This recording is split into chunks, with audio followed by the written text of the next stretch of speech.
আমার বন্ধুরা, আজকের গল্প এমন একটি অলৌকিক কাহিনী যা শুনলে তোমরা মানুষের জীবনের পরীক্ষা ও ভাগ্যের খেলায় বিস্মিত হবে। এটি একটি সাপের গল্প, যিনি মানুষ থেকে উটে পরিণত হয়েছিলেন এবং খুব তীব্র গতিতে দৌড়াতেন মাতৃত্বের জন্য তীব্র আকাঙ্ক্ষায়।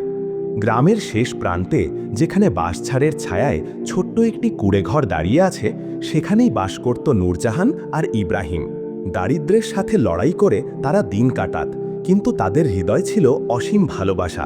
বিয়ের ৩ বছর পর যখন নূরজাহানের কোলে এলো ওসমান, তখন মনে হয়েছিল যেন তাদের সব দুঃখের অবসান হয়েছে। ওসমানের জন্মের পর নূরজাহান যেন নতুন জীবন পেয়েছিল। ছোট্ট শিশুটির মুখ দেখে তার সব কষ্ট ভুলে যেত। কিন্তু গ্রামের মানুষের কথা অন্যরকম। তারা ফিসফিস করে বলতো, ৩ বছর সন্তানহীন ছিল, এখন হঠাৎ। কেউ কেউ আবার হিংসায় জ্বলত দেখে যে নূরজাহান কত যত্নে তার সন্তানকে লালন করে।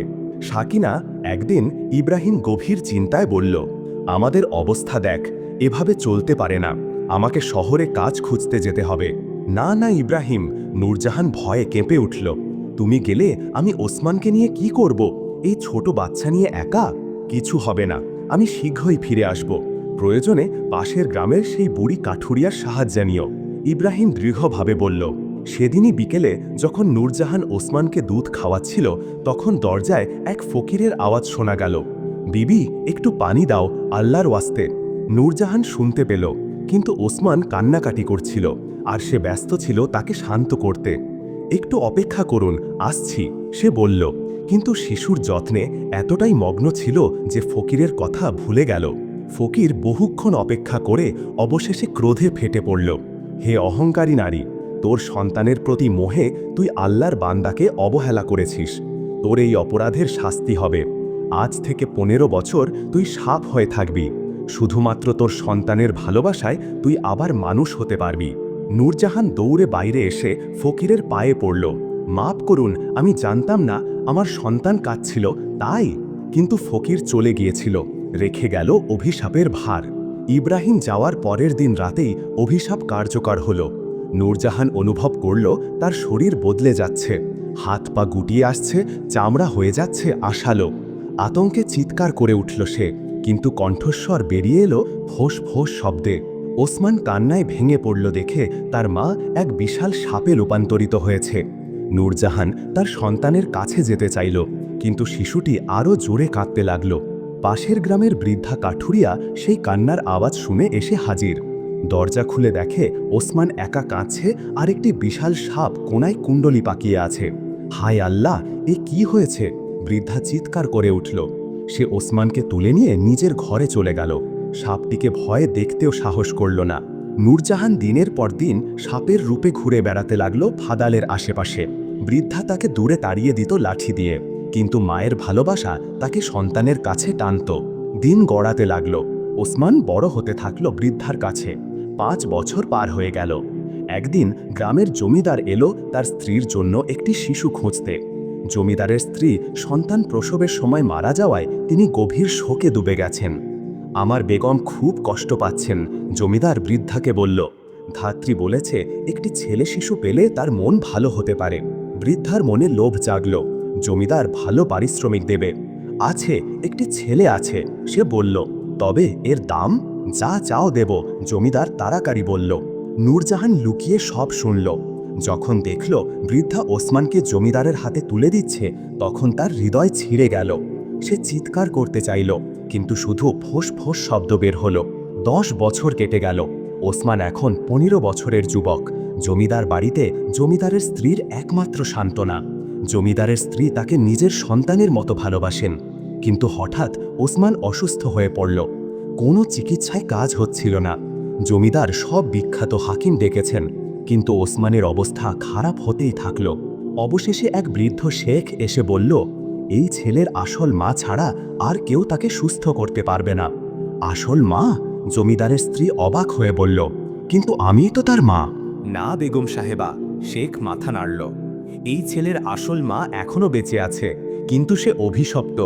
শুধুমাত্র তার স্পর্শেই এই ছেলে সুস্থ হবে। নূরজাহান, যে এতদিন জমিদার বাড়ির আশেপাশে সাপের রূপে ঘুরে বেড়াত, শেখের কথা শুনে আশায় বুক বাঁধল। সে জানত তার অভিশাপের মেয়াদ শেষ হয়ে এসেছে। সেই রাতে যখন ওসমান মৃত্যুর সাথে লড়াই করছিল, নূরজাহান তার ঘরে প্রবেশ করল। সবাই দেখল একটি বিশাল সাপ ওসমানের বিছানার কাছে এসেছে। সাপ, সাপ চিৎকার করে উঠল সবাই। কিন্তু নূরজাহান ধীরে ধীরে ওসমানের কাছে গেল। যেই না সে ওসমানকে স্পর্শ করল, অমনি আলোর ঝলকানিতে সে আবার মানুষের রূপ ফিরে পেল। আম্মা! ওসমান চোখ খুলে বলল। যদিও সে মনে করতে পারছিল না, কিন্তু হৃদয়ের গভীরে সে চিনতে পারল তার আসল মা। নূরজাহান কান্নায় ভেঙে পড়ল। 15 বছরের বিরহ, যন্ত্রণা সব কিছু যেন একসাথে ঝরে পড়ল।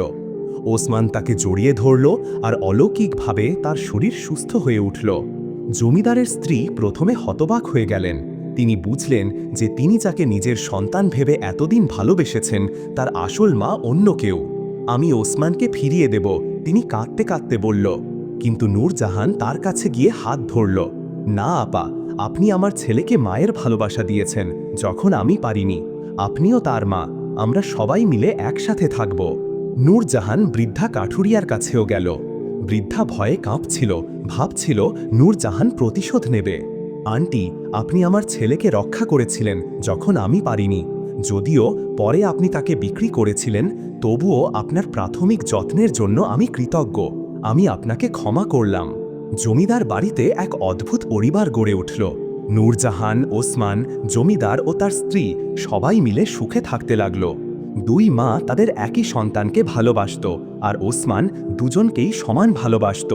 ইব্রাহিম যখন বিদেশ থেকে ফিরে এলো, তখন সে অবাক হয়ে দেখল তার স্ত্রী ও সন্তান জমিদার বাড়িতে সম্মানের সাথে বাস করছে। নূরজাহান তাকে সব ঘটনা বলল। আল্লাহ আমাদের পরীক্ষা নিয়েছিলেন, ইব্রাহিম বলল, কিন্তু শেষে সব কিছু ঠিক হয়ে গেছে। গ্রামের মানুষ যারা একসময় নূরজাহানকে নিয়ে কুৎসা রটিয়েছিল, তারা এখন তার গল্প শুনে অবাক হয়ে যেত। মায়ের ভালোবাসার কত শক্তি তা তারা নিজের চোখে দেখল। ফকির একদিন আবার এলো সেই বাড়িতে। এবার নূরজাহান দৌড়ে গিয়ে তার পায়ে পড়ল। আপনি আমাকে শাস্তি দিয়েছিলেন, কিন্তু সেই শাস্তি আমাকে শিখিয়েছে যে সন্তানের ভালোবাসা কত পবিত্র। আমি আপনার কাছে কৃতজ্ঞ। ফকির মুচকি হেসে বলল, বেটি, এটাই ছিল আল্লাহর ইচ্ছা। তোর ভালোবাসার পরীক্ষা নেওয়া হয়েছিল, তুই সফল হয়েছিস। সেদিন থেকে নূরজাহানের জীবন আনন্দে ভরে উঠল। সে বুঝতে পারল যে সত্যিকারের ভালোবাসা সব বাধা অতিক্রম করতে পারে। মায়ের ভালোবাসা এমনই এক শক্তি যা অভিশাপকেও আশীর্বাদে পরিণত করতে পারে। আর এভাবেই নূরজাহানের গল্প শেষ হলো, কিন্তু তার গল্প মানুষের মুখে মুখে ছড়িয়ে গেল প্রজন্মের পর প্রজন্ম ধরে। মায়ের ভালোবাসার এই গল্প মানুষকে শেখায় যে ক্ষমা, ভালোবাসা আর ধৈর্য দিয়ে যে কোনো কষ্টকে জয় করা যায়। গ্রামের শেষ প্রান্তে আজও সেই বাড়িটি দাঁড়িয়ে আছে। মানুষ বলে রাতের বেলা সেখানে এক মায়ের কান্নার আওয়াজ শোনা যায়, কিন্তু সেই কান্না দুঃখের নয়, আনন্দের। একজন মা তার সন্তানকে ফিরে পেয়েছে, আর সেই আনন্দ অনন্তকাল ধরে প্রতিধ্বনিত হয়ে চলেছে। মায়ের ভালোবাসা সর্বশক্তিমান। যুগ যুগ ধরে মা তার সন্তানের জন্য যে ত্যাগ স্বীকার করেন, সেই ভালোবাসা অভিশাপকেও আশীর্বাদে পরিণত করতে পারে। নূরজাহানের গল্প আমাদের শেখায় যে ক্ষমা, ধৈর্য আর নিঃস্বার্থ ভালোবাসা দিয়ে জীবনের যে কোনো সংকট মোকাবেলা করা সম্ভব।